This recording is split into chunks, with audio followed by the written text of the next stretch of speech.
Okay, hello guys, I'm Stark and today I will be doing a build order for the castle drop. This strategy can be used in most maps like Arabia, Arena, Black Forest.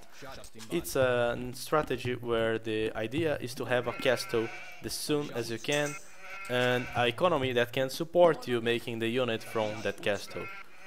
This strategy is commonly used by civilizations with strong Uniq units. For example, the Mayans with their plummet archers, the Burmese with their Aron Bai, the Spanish with their conchs, and when I mean strong, and when I'm saying about those specific civilizations, there's a pattern, and you probably could realize that I'm only saying about civilizations with ranged units, so I don't want direct confrontation between my castle units and others because they will be really costly for me. I will have to spend a lot of resources, 650 stone in order to make this castle. So this is really important that I do not lose my units. So one important detail to this strategy is to have a really good control of your army. And another important detail is that this is not so good to do if you are playing a 1v1 or if you are playing in a map like this specific one, because you are going to die if you are not walled. So commonly people likes to do this in team games where they are pocket, in maps like Arena, Black Forest, when you have the freedom to do your economy during the Feudal and Dark Age. Okay? So to start this build order, I'm going to do a really vanilla start here with 6 villagers to the ship, 4 villagers to the wood. Today I'm not using the Saracens, I'm using the Mayans because they are my favorite civilization after all, and after so many years, man, I should just give them a chance to appear on the build order videos, right? And also because they have the plummet archer, which qualifies them as one of the best civilizations to use this strategy. Now let's get into the details of how I'm going to do this. The idea here is that apart from doing a regular fast castle, I will be going to castle getting stone. So the idea is that the moment I hit castle age, I will have enough stone to build a castle. But I do not want to make a really later time than if I was going for knights, for example. So the idea here is also to make a good balance in the economy. Oh, that's a really bad boar killing, right guys? If you can, do not kill your boars like this one. This was a really terrible boar killing. Typical Monday boar luring, okay? So if it's not Monday, you do not have an excuse to do lure boars that bad. Oh, I just start with the villagers on the wood. Now I'm sending. I have 8 hunters, as always, 4 villagers on the wood, and I will send 6 villagers to the berries, as I would do in any regular fast castle. Notice that you can switch those villagers that are from the berries to deers. You can lure deers, you can use maps with more resources like Yucatan or Ghost Lake with extra ship, Oasis with extra ship. So it's not a rule to have 6 on the berries. I'm doing this for a regular map, but you can do this without needing the berries, okay? If you had another better food source. I'm just getting the second boar. This one I'm going to kill in a proper place to compensate for the first one, okay? And keep sending the villagers here.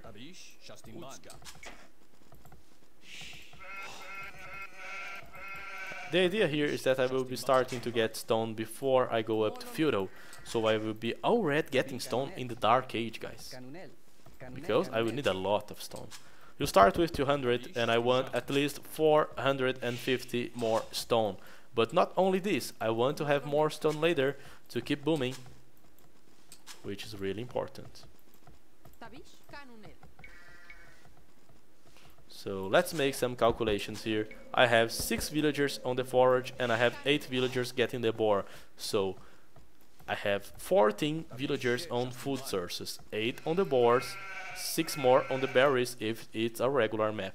And now guys, I'm going to send more villagers here to get wood. By the way, I'm not gonna talk about the houses. You can do the houses anytime you want. The only rule is that you must not get housed. So, just respect this small rule.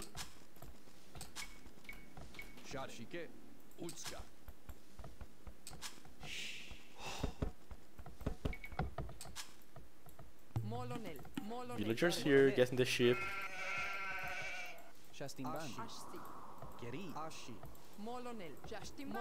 4 on the wood, 4 on the other, going for the stone. And here's the detail. I have 14 villagers getting the food, 8 here on the board or chip, 6 on the berries, and now I'm going to send 3 villagers to the stone and 3 villagers to the goat. The ones in the goat can be later because I only need the goat to go up castle, but the ones in the stone are really important for you to do in the beginning. There are some players who do not do build orders like this. They go for a regular build and then just later on they go to the stone. I do not like this kind of build order because you are having to relocate a lot of villagers to the stone. In the way I'm doing here, I won't have to relocate my villagers, so that's probably what makes this build order, in my opinion, a bit better. So I'm sending more villagers here to the goat.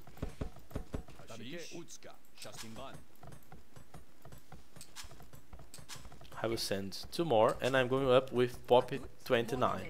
It's really a high pop. It's not a really fast castle, but you're still being able to do this in 60 minutes, so not that bad, huh?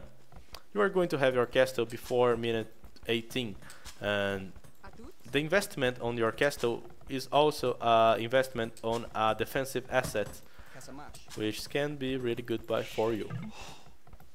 I'm clicking feudal, and now I'm going to make 8 farms around my TC with my 8 villagers there. So 1, 2, 3, oh bad one, 4, 5, 6, 7 and 8 farms. So I still have 6 villagers on the berries, 8 farmers here, 4 villagers on one wood, 4 on the other. You can use the same lumber camp, but I suggest you to invest in the second one because it will be easier for you to have more spots. Of course, in a regular game, by 11 minutes you could be being attacked, so this is not a good strategy to make if you have a really open map. As I said, this will work better in arena map, black forest, oasis where you just can wall yourself. If I wanted to do this for real in this map, I would probably have to wall in Dark Age those spaces here with a few palisades in order to give me enough time to go. Okay, that's an important comment to make. The moment that I hit the feudal age, I'm going to make 2 more villagers to the stone, make a market and a blacksmith. Okay, that's why I didn't make a barracks. So 2 more villagers to the stone, a market and a blacksmith. That's the buildings I'm doing to go up. Market here, blacksmith there, 2 more villagers to the stone. Note guys that I already have 450 stone by the moment I'm clicking, so I only need 200 more until I go castle, and with 5 villagers I will be able to do so.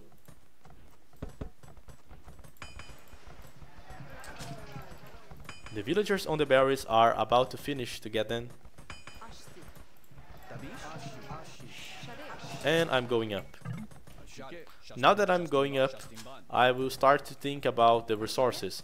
If you are playing with a civilization with extra food savings or with some food bonus, this economy can be even better. This is the worst your economy can be, with only regular resources and having to rely on the farms. So I'm going for the wood up, and I'm going to divide those villagers here to the woods in the moment that they finish these berries. And that's what I'm just doing, dividing the villagers to the woods. And why I'm doing this? Because as the Mayans, I do not need farms, because the plumed archers only cost wood and gold. But if you are playing with a civilization, for example, the Spanish, that you need to make a unit that is going to cost you food, you need at this moment to think about adding more farms, okay? This is really important. Since I only did the farms later... Oh, what's this? It's a donation from T90. Thanks a lot, man. That's a good interruption. Guys, this was from a T90 event. This is not a random donation. I wish. Thanks a lot. And okay, I'm going to make the castle now. I'm about to reach castle, and one thing that I would like to say is that you need to choose wisely where you are going to put your castle.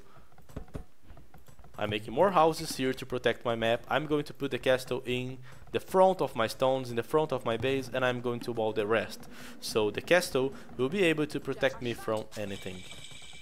So right now I will start making the castle here in the front. If it's possible, use more villagers to help. Do the castle with at least 8 villagers, or it will be a doubt castle. You know what a doubt castle is? It's a castle that the community calls a castle when you try to make it and you end up losing your villagers before you can finish this because you didn't send the right amount of villagers. So, maybe an internal joke. I'm bad at explaining jokes. Now I'm sending more villagers to the gold. I want to have 5 there. Okay, I have 5. I just upgraded the wood. And now, guys, I will be able to start booming. To do the boom, I will just let 3 villagers here on the stone to keep getting stone for me. And I will start adding TCs. Also making the horse collar because the farms are going to go off in a few seconds. And boom! I have now a castle. And I can start making the plumed archers. You see? Enemies coming with scouts, but what can scouts do against a castle? Nothing. You just had a great defensive asset. So you can start making your army now, like I'm doing here, and make like fletching and other upgrades to protect yourself. Remember to always use the buildings to protect your economy. And if your enemy tries to fight you with more armies, the importance of having units such as the Conquistador, the Plumed Archers and other ones like this is that you are going to be able to run back to your castle. So I will just keep making Plumed Archers and I will start to make a regular booming. If you're not familiar with the booming, the idea here is to expand my echo the best I can. And to do this, I'm going to add more TCs like I'm doing. So a second TC here on this wood, going to add a second one here on the gold. You guys can see that I have a good wood bank because all my 8 farms are about to go off, so I will just order to make more 8 farms. You see? 8 farms there, and now guys I need to add farms because I need 6 farms to support each town center. Only have 8 here, 3 more there, so I need 1 more. Okay, so now those 2 town centers can stand, but I'm soon going to have to add more farms to support the 3rd one. Okay. This economy can be much better if you're already getting resources on your way up, like deers and extra boars. But I'm not gonna focus on this. So I'm just making more and more villagers. A good trick if you do not have enough resources is to use your market to buy 100 food, because this will not let your town centers to stop like this, okay? I'm just doing this because I didn't have any food saving and I don't want my economy to stop because of the lack of farms. And I keep messing army, guys. One struggle that people often have using this kind of build order is that your enemy is going to have much more army in numbers. So if my enemy try to go, for example, for a fast castle with crossbowmen, man, at this moment this guy is probably having a lot more plumets than I do. And now I'm going to pause because I'm not going to pause. I will just make the wheelbarrow and I will explain some important thing about this strategy.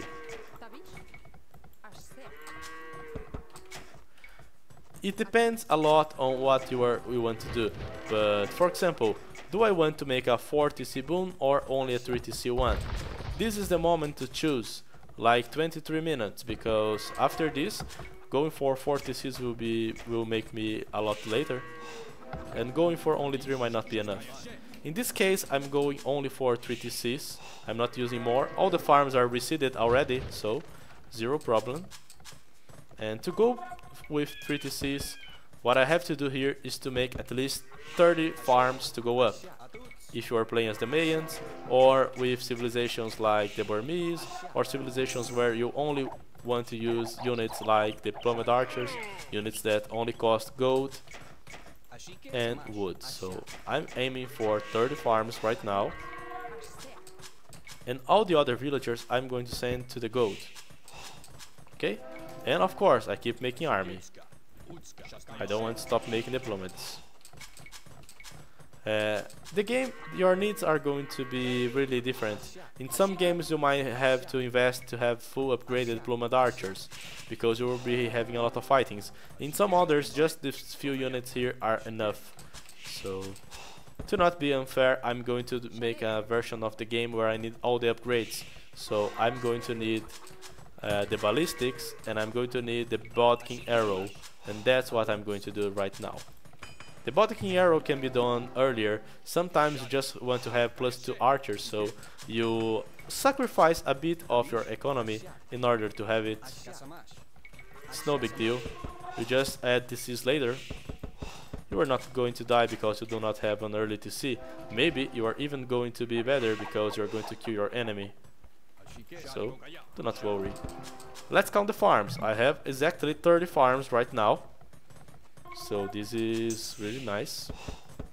And I'm about to go up. So, ooh, I should have upgraded the gold before. I didn't. My mistake, guys.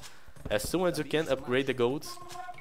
That was really a mistake. I probably forgot to do this. Sorry. Crap build order, huh? Really crap.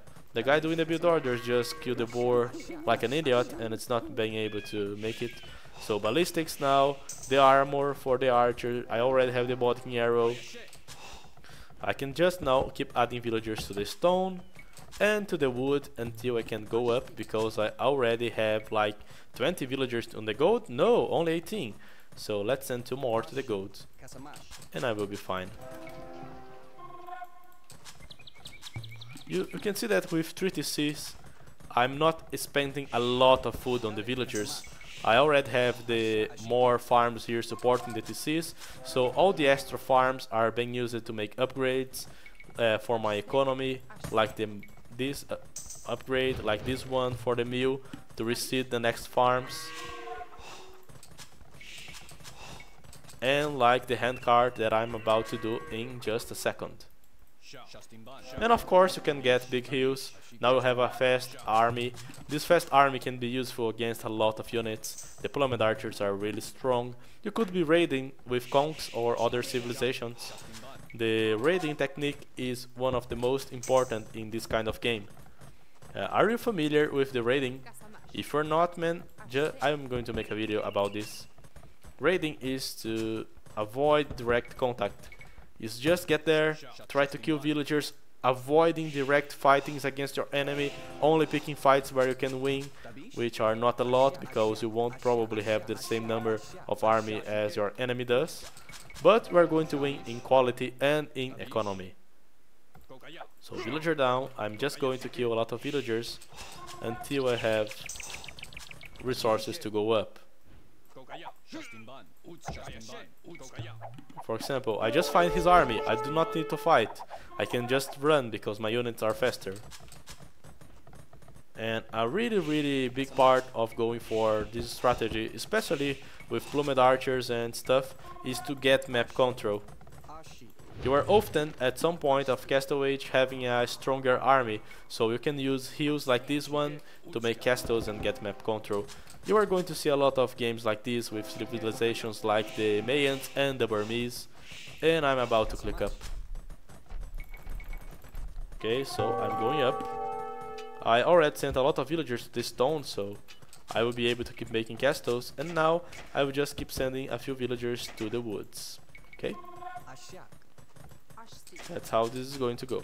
It's gonna go.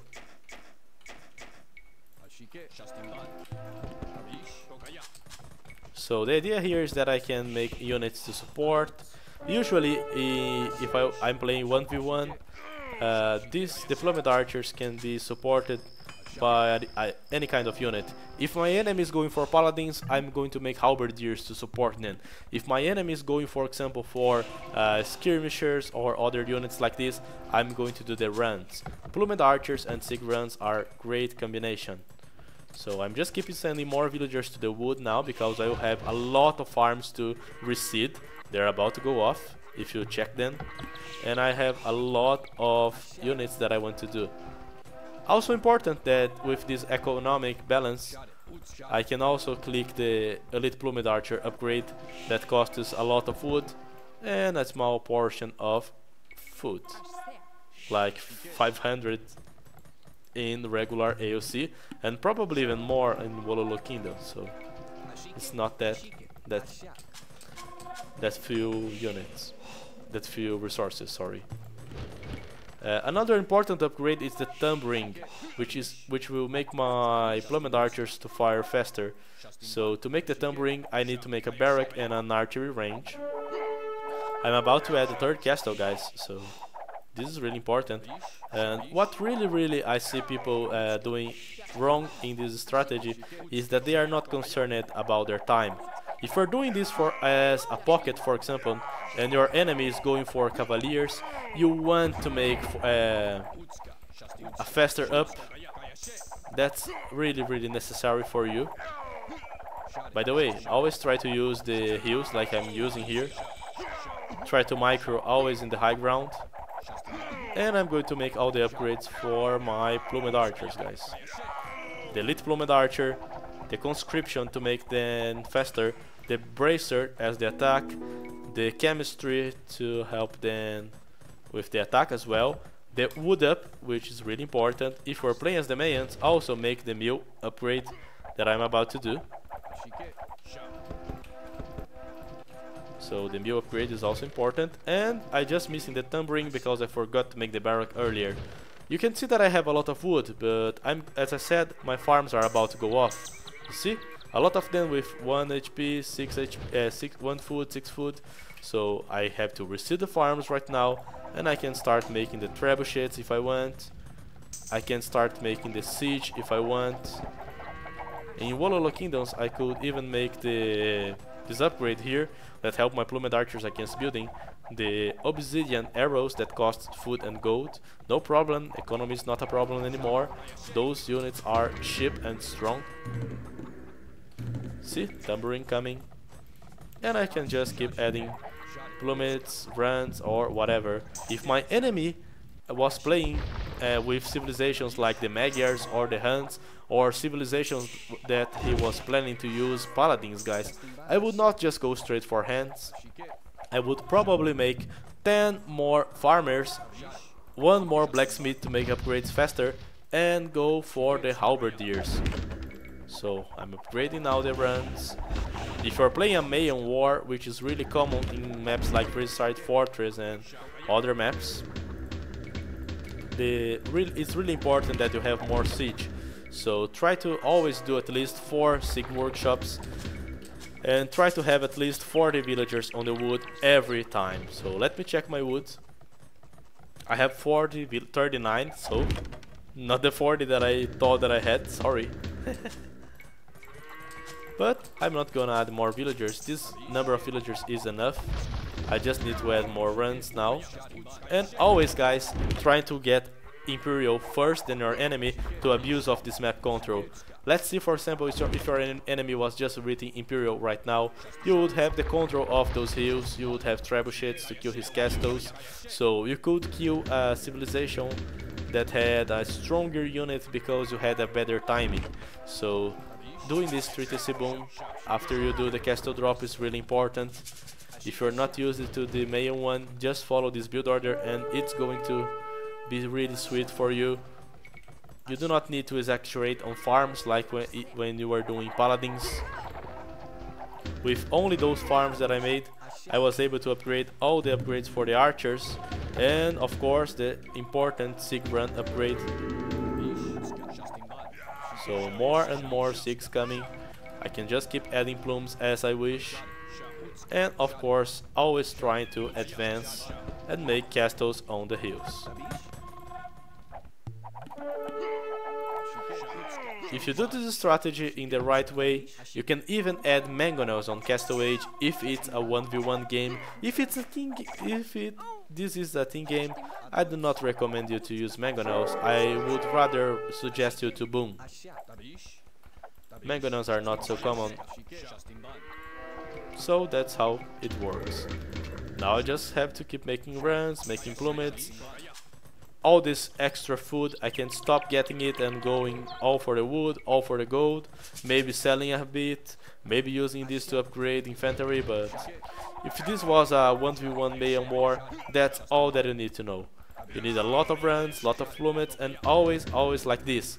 Getting the high ground, high ground, high ground, high ground.